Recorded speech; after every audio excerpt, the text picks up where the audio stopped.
Hello and welcome back to the channel. नमस्ते दोस्तों, राधे राधे। कैसे हो आप सब? उम्मीद करती हूँ अच्छे होगे, खुश होगे और बिल्कुल मज़े में होगे। कैमरा ऑन किया तो देखा कि बिंदी हट गई थी मेरी, तो वही मैं लगा करके आई हूँ। और अभी जस्ट मैंने पूजा करी है और अभी मैं लगाने जाऊँगी लड्डू गोपाल जी को। सबसे पहले जो है मैं दूध का भोग लगाती हूँ। और कल मैंने बनाए थे तिल के लड्डू, तो उनको है ना तिल के लड्डू का भी भोग लगा करके आऊँगी। तो चलिए दूध गर्म कर लेती हूँ इनके लिए और तिल के लड्डू का भोग लगा देती हूँ। आज वैसे मुझे देर सी हो गई है थोड़ी,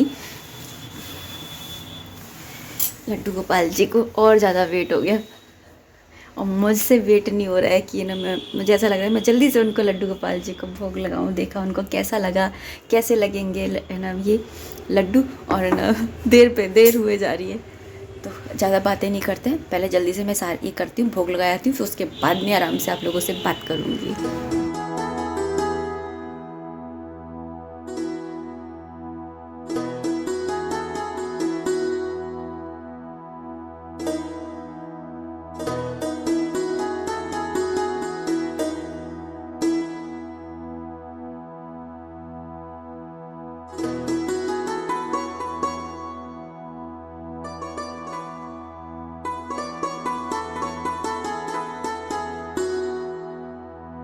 सुबह के बाद में मैं अभी आप लोगों से मिल रही हूँ और अभी शाम हो चुकी है। शाम का खाना वगैरह भी मैंने बना लिया है, हर्षित को खिला दिया है। सिंक में थोड़े बहुत बर्तन थे तो वो भी मैंने साफ़ कर दिए हैं। और यहाँ पर मैं गैस वगैरह भी साफ़ कर रही थी हाथ के हाथ, तो फिर मैंने वही है ना मैं आपको दिखा रही थी कि गैस वगैरह भी साफ़ हो गई है। खाना वगैरह सब कुछ हो गया है, मतलब साफ़ कर लिया है, किचन भी साफ़ कर लिया है। और अभी मैं बनाने जा रही हूँ। मेरे पास एक्चुअली नहीं बाजरा रखा हुआ है और ये काफ़ी दिन का हो जाए उससे पहले इसको ख़त्म करना ज़रूरी है। तो मैं ऐसी चीज़ बना रही हूँ जो काफ़ी दिन तक, मतलब कि 1 महीने तक भी अगर रखी रहेगी ना तो वो ख़राब नहीं होगी। और वैसे तो ऐसी चीज़ ऐसी होती है कि बनते के साथ ही ख़त्म हो जाएगी। रोटी कोई नहीं खाता बाजरे की, मगर ये चीज़ें हर कोई खा लेता है। तो मैं बना रही हूँ बाजरे, तिल और गुड़ की एक टिक्की बनती है यूपी में। मैंने मतलब अपने ससुराल में आकर के ही ये चीज़ है ना सीखी थी। मैंने अपने राजस्थान में नहीं देखी थी, मतलब शादी से पहले नहीं देखी थी। यहाँ पर आई थी, फिर शादी के बाद है ना 2-3 साल तक बनी थी। फिर उसके बाद में मम्मी ने भी बनाना छोड़ दिया, तो मतलब हमारे घर में अब तो नहीं बनती है। तो लेकिन मैं सोच रही थी कि मैं इस बार बनाऊं, तो चलिए बनाते हैं, क्योंकि मेरे पास आटा भी है। तो मैं सोच रही थी चलो बना लेते हैं। तो यहाँ पर मैंने ये बाजरा ले लिया है। मैंने आटा है ना मंगाए हुए मुझे काफ़ी टाइम हो गया है, तो मुझे ऐसा लग रहा था कहीं ख़राब ना हो जाए और मैं कितनी रोटियाँ खाऊँगी। कई बार तो है ना मन भी नहीं करता बनाने का, सोचती हूँ कि जो सादा आटा है उसी की हाथ की रोटियाँ बना लूँगी, वो भी अच्छी लगती है दाल से। तो यहाँ पर मैंने ना ये नाप ले रही हूँ मैं, 2 कटोरियाँ मैंने ना नाप लिया है। तो नाप से बनाऊँगी मैं। तो यहाँ पे 2 कटोरी मैंने ये बाजरा ले लिया है और मैं ना छानना भूल गई थी एक्चुअली। तो फिर मैंने दूसरी थाली ली और उसके अंदर लेकर के और फिर मैं छान रही हूँ। तो बाजरे का आटा है ना उसको तो छानना ज़रूरी है, क्योंकि इसके अंदर है ना वो निकलती है भूसी।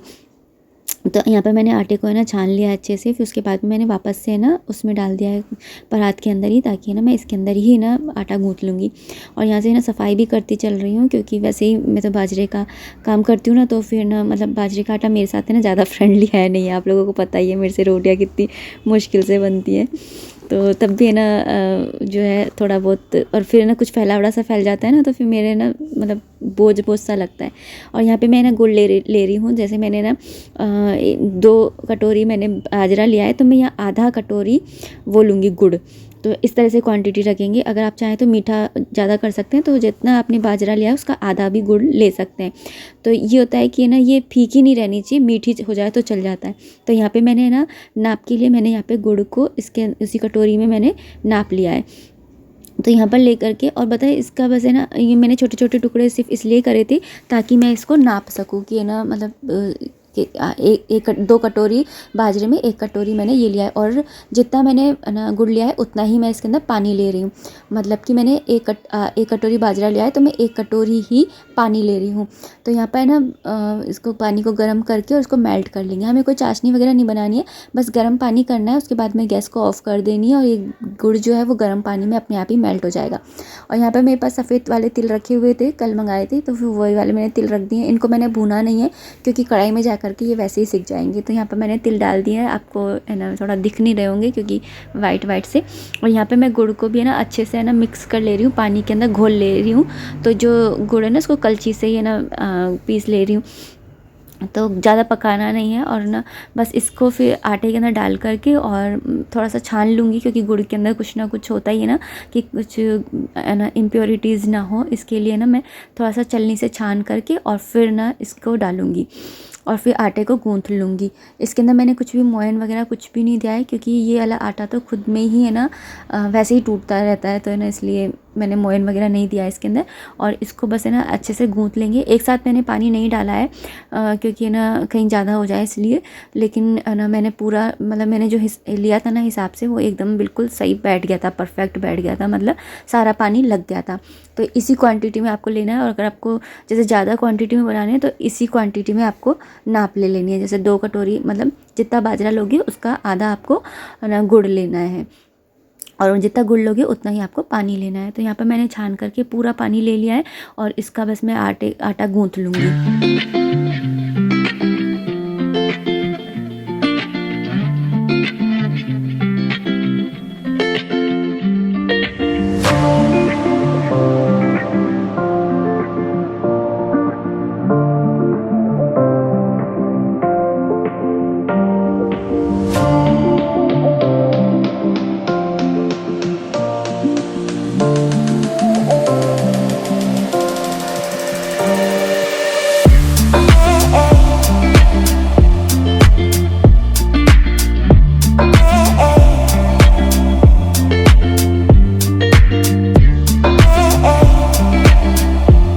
सफाई हाथ के हाथ करती चल रही थी कि ना ज़्यादा मतलब चॉपिंग बोर्ड वगैरह जो है वो मैंने हाथ के हाथ ही साफ़ कर लिया था। और यहाँ पर जो ये बना लिया है इसकी मैंने लोइयाँ तोड़ ली है, मोटी मोटी सी 4 हिस्सों में बांट लिया है मैंने, तो जिससे कि मैं इसको ना आराम से बेल पाऊँ। तो यहाँ पर इसकी ना लोइयाँ बना ली है मैंने पहले तो, और उसके बाद में ना हाथ से बढ़ाने की कोशिश कर रही थी। मैं सोची कि ये तो अब तो मोटा है, चलो हाथ से बढ़ जाएगा, लेकिन मेरे से नहीं बढ़ रहा था।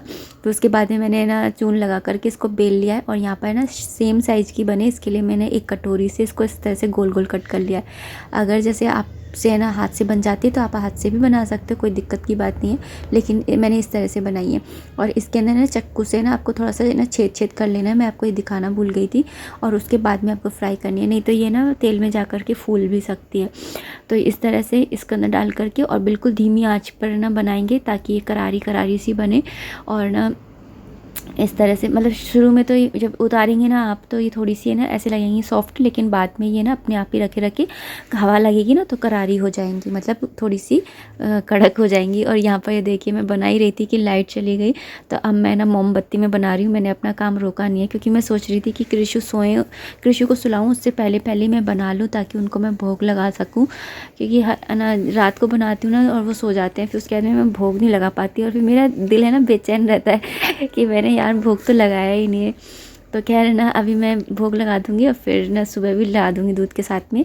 तो यहाँ पर ना इनको है ना मैं अंधेरे में ना तल ले रही हूँ, थोड़ा दिख नहीं रहे हैं तो कि ना सीख रहे हैं या नहीं सीख रहे हैं, क्योंकि लाइट में ना पता ही नहीं चल रहा था। तो यहाँ पर ना बस मैं देखिए इस तरह से थोड़ा सा ना वो ले करके चून ले करके और इस तरह से बेल रही हूँ, और चकले पे इसलिए नहीं बेल रही हूँ ताकि उठाने में ना दिक्कत ना हो। तो इस तरह से सिंपल सा मैंने बेला है। और ना मुझे बिल्कुल भी ना बाजरे की रोटी है ना बनानी नहीं आती, मैं इतनी अच्छी नहीं हूँ, तो मैं बना सकती हूँ, इसका मतलब कोई भी बना सकता है। तो आप लोग है ना ज़रूर ट्राई करिएगा, अगर आप लोगों ने कभी नहीं करी है, अगर बाजरे के आटे से आप भी फ्रेंडली नहीं हो तो ये चीज़ है ना आप ट्राई कर सकते हो, क्योंकि ना सर्दियों में ना बाजरा खाना अच्छा होता है, और गुड़ में कितना आयरन होता है, तिल खाना तो बेस्ट ही होता है। तो इसलिए ये सर्दी की चीज़ें ना खाओ तो अच्छा रहता है, और सर्दियों में बनाने में भी मज़ा आता है। पहले स्टार्टिंग में ऐसा लगता है कि यार सर्दी पड़ रही है, क्या ही बनाएं, क्या ही किचन में घुसे काम फालतू फैलाएं, लेकिन जब एक बार गैस ऑन हो जाती है ना उसके बाद में मज़ा ही आता है खाना बनाने में। गर्मियों में तो बल्कि है ना गर्मी लगती है, बनाने में भी जोर आता है पसीने वसीने की वजह से, और सर्दियों में तो है ना गैस के आगे काम करो तो इतनी ज़्यादा दिक्कत नहीं लगती है। और यहाँ पर मैं ना थोड़ा सा टोस्ट की शेप दे रही थी इनको, मतलब गोल गोल तो मैंने बनाई है, लेकिन मैं सोच रही थी कि क्यों ना मैं ना टोस्ट की शेप भी दे दूँ।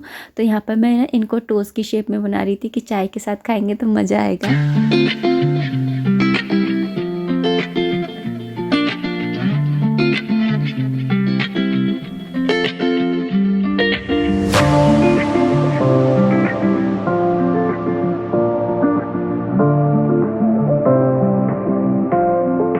टोस्ट मीन्स मीन्स रस्क जो होते हैं ना वो। और यहाँ पर मैंने आप दिखा रही थी कि गैस मैंने बिल्कुल स्लो कर रख के बिल्कुल धीमी आंच पे मैं सेक रही हूँ। और ये जो टोस्ट वाली शेप के मैंने बनाए ना, इनको, ये थोड़े मोटे हैं ना, इसलिए इनको है ना डालते के साथ में, वैसे तो डालते के साथ में इनको है ना हिलाना नहीं है जब भी आप है ना, चाहे गोल बनाओ चाहे कोई सी बनाओ, लेकिन जो टोस्ट की शेप की है ना, इनको तो आप है ना कलछी से छेड़ना ही मत, कहीं टूट फूट जाए, क्योंकि बाजरे का थोड़ा है ना ऐसे ही रहता है।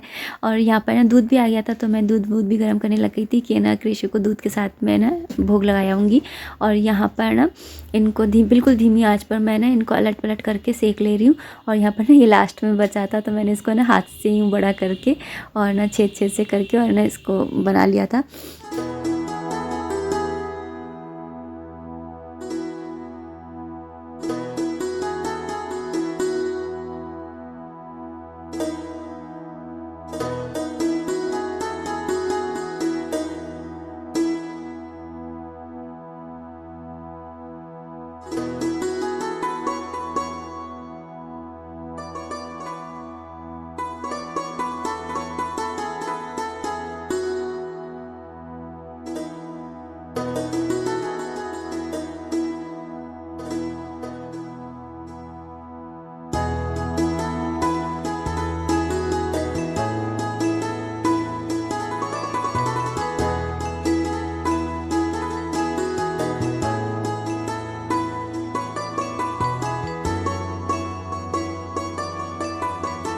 पता नहीं कौन से पुण्यों के फल से तो मुझे ये मिले।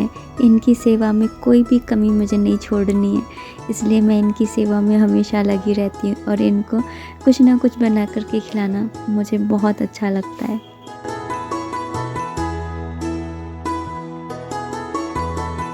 तो लगा दिया है भोग।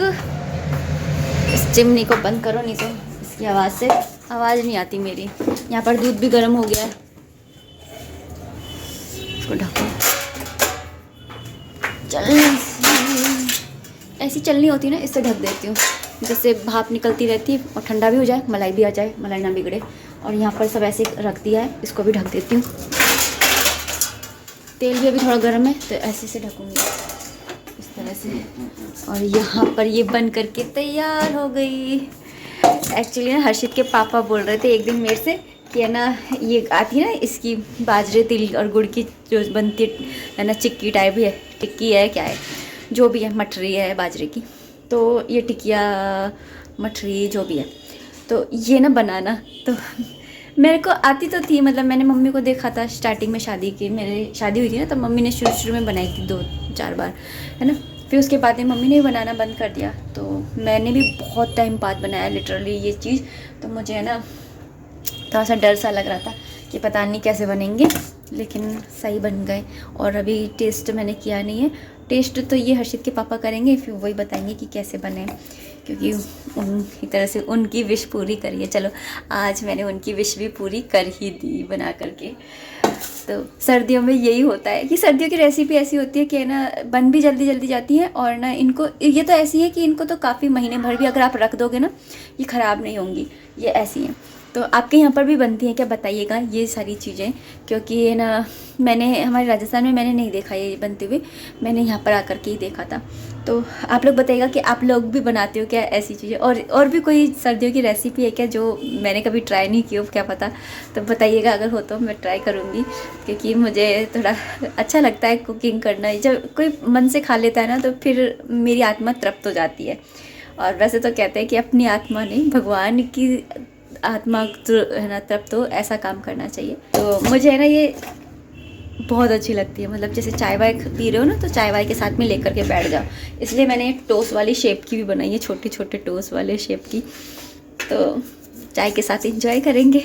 तो चलिए अब इस वीडियो को भी इतना ही रखना चाहूँगी। और कल लेना कमेंट्स आ रही थी कि ना ये जो होता है सोसेरा, इसे ये कैसे क्या होता है और कैसे करते हैं, तो इसका मैंने फुल वीडियो जो है दूसरे वाले चैनल पर छोड़ा है, तो उसका लिंक है ना आपको कमेंट सेक्शन में फर्स्ट कमेंट में आपको मिल जाएगा, डिस्क्रिप्शन बॉक्स में भी मिल जाएगा, अगर आप चाहो तो देख सकते हो। वैसे मैं यहाँ पे ना शॉर्ट फॉर्म में बता देती हूँ कि सोसेरा मतलब कि 100 चीज़ों को आपको दान करना होता है, 1-1 किलो चीज़ें आपको दान करनी होती है। और क्यों करनी होती है ये भी मैं बता देती हूँ, क्योंकि है ना आप दानवीर करण को तो जानते ही होंगे तो उन्होंने है ना अपने जीवन काल में ना सिर्फ और सिर्फ सोना दान किया था। और जब ये ना यमराज के दूत उनको ले गए थे और जब उनको भूख लगती वहाँ पर तो उनको सोना ही परोसा जाता खाने के लिए, पीने के लिए सोने के गिलास में सोना ही भर कर देते। और सोने के लिए यानी सोने के लिए भी ना उनको बिस्तर कैसे दिए जाते थे कि सोने के बिस्तर सोने का चद्दर। तो उन्होंने ये पूछा कि ये मेरे साथ हो क्या रहा है। तो तब यमराज जी ने कहा कि आपने अपने जीवन काल में सिर्फ सोना और सोना दान किया, इसकी वजह से ऐसा हो रहा है। तब उन्होंने थोड़ा सा समय मांगा और फिर उसके बाद में वो धरती लोक पर आए और उन्होंने बाकी की चीज़ें दान की। इसलिए दान का तो बहुत महत्व है। और मकर संक्रांति होती है, जैसे अक्षय तृतीया होती है, इन तिथियों पर क्या होता है ना कि दान करना बहुत ज़्यादा अच्छा माना जाता है और अक्षय फल देता है। अक्षय फल का मतलब होता है जिसका फल कभी नष्ट ना हो, यानी कि आप इस लोक में, परलोक में और अगले जन्मों में भी आपको इसका फल मिलता रहेगा। तो आप अगर ये 100 सेरा लेते हैं तो 100 सेरा के अंदर क्या होता है ना कि डायरेक्ट इनडायरेक्ट मतलब कि 100 चीज़ों को अगर आप ढूंढने बैठोगे तो आपकी गृहस्थी की सारी ऑलमोस्ट चीज़ आ जाती हैं, खाने पीने की, पहनने ओढ़ने की सारी चीज़ आ जाती हैं। तो जो मेन चीज़ होती है जैसे कपड़ा, बेसिक नीड हमारी क्या होती है, रोटी, कपड़ा, मकान एंड एजुकेशन, ये 4 चीज़ें होती है। तो इन 4 चीज़ों से रिलेट तो चीज़ें ज़रूर दान करिए। उसके अलावा है ना जैसे गर्म कपड़े हैं, जैसे होता है ना कि हम कई बार आपने देखा होगा कि बहुत सारे लोग ना छोटी छोटी चीज़ों के लिए तरसते हैं कि है ना जैसे है ना चाय बन रही है, चाय की पत्ती ख़त्म, चीनी ख़त्म, कभी पानी के लिए तरसते हैं, लाइन लग रही है इतनी इतनी। तो ये छोटी छोटी चीज़ों के लिए तरसते हैं ना, तो ये चीज़ों के लिए ना तरसना पड़े इसके लिए हमें ना ये दान करना चाहिए और इसका अक्षय फल होता है, इसलिए करना चाहिए। ये तो मैंने बता दिया कि क्यों करना चाहिए और कैसे करना चाहिए, या आप ना वहाँ पर वीडियो में जा करके आप देख सकते हो। और अब इस वीडियो को भी इतना ही रखना चाहूँगी, नहीं तो पता मेरे पास क्या कमेंट आएगा ना, ज़्यादा है ना ज्ञान मत बांटा करो। मेरे पास ये वाले कमेंट आते थे, ज्ञान मत बांटो, ज्ञान मत बांटो। इसीलिए ही मैंने दूसरा वाला चैनल खोला था और माता रानी की कृपा से मेरा वो चैनल भी है ना और आप लोगों के प्यार से वो चैनल भी मेरा ठीक ठाक सा चल ही रहा है। तो है ना अब है ना इस वीडियो को इतना ही रखना चाहूँगी। उम्मीद करती हूँ आपको वीडियो पसंद आई होगी। अगर आई है तो प्लीज़ लाइक कर दीजिएगा। कोई भी कमेंट है, कोई भी सजेशन है तो आप कमेंट बॉक्स के थ्रू मुझे कर सकते हैं। मिलते हैं नेक्स्ट वीडियो में, तब तक के लिए आप अपना खूब सारा ध्यान रखिए, खुश रहिए और सर्दियों की ये सारी सौगातें बनाते रहिए, खाते रहिए और मेरे साथ शेयर करते रहिए कमेंट सेक्शन में कि आपने क्या क्या बनाया है सर्दियों में। मिलते हैं नेक्स्ट वीडियो में। राधे राधे, हरे कृष्णा।